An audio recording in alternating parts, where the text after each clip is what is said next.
En 1994, tout jeune, on s'est retrouvés pour essayer de tenir en main les destins de la politique de jeunesse sénégalaise. 30 ans après, nous nous sommes dit que cette mission qui nous avait été confiée nous laisse un legs.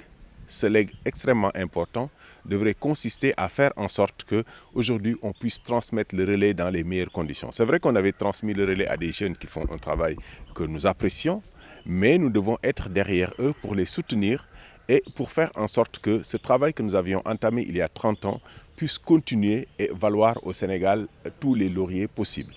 Et c'est dans ce sens, et compte tenu aussi des excellentes relations que nous avions entretenues entre nous en son temps, que nous nous sommes dit qu'il faudrait qu'à chaque instant qu'on puisse raffermir ces liens-là et qu'on puisse voir ce qu'on peut faire ensemble, chacun dans son domaine de compétences, pour hisser le Sénégal et son destin le plus haut possible.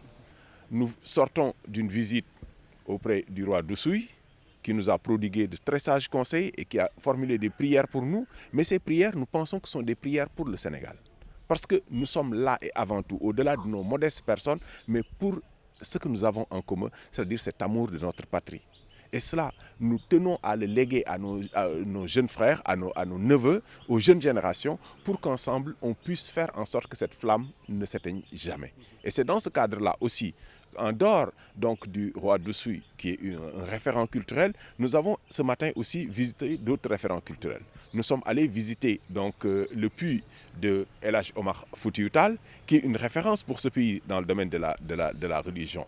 Mais nous ne nous sommes pas arrêtés là. Nous avons visité également la demeure de Aline Sitoé Diatta, qui est aussi à Cabrousse, qui est aussi une référence dans l'histoire de ce pays et qui est une référence dans la culture de ce pays. Parce que nous, notre conviction a toujours été que si nous voulons véritablement promouvoir le développement du Sénégal, il faut qu'on s'adosse à des référents culturels assez solides.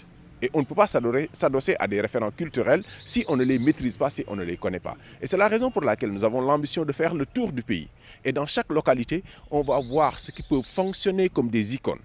Et nous allons les montrer à la face du monde et les présenter également et nous en inspirer pour faire en sorte que ce développement de ce pays qui nous tient à cœur, qu'on puisse l'impulser.